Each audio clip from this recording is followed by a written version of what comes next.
তুমি এত সহজেই হাসবে? পথের কাঁটায় পায়ে রক্ত না ঝরালে কি করে এখানে তুমি আসবে? কফোঁটা চোখের জল ফেলেছো যে তুমি ভালোবাসবে।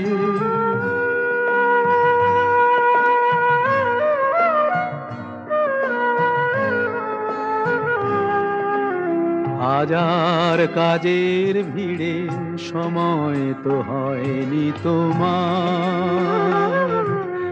শোনোনি তো কান পেতে অস্ফুট কোনো কথা তার। হাজার কাজের ভিড়ে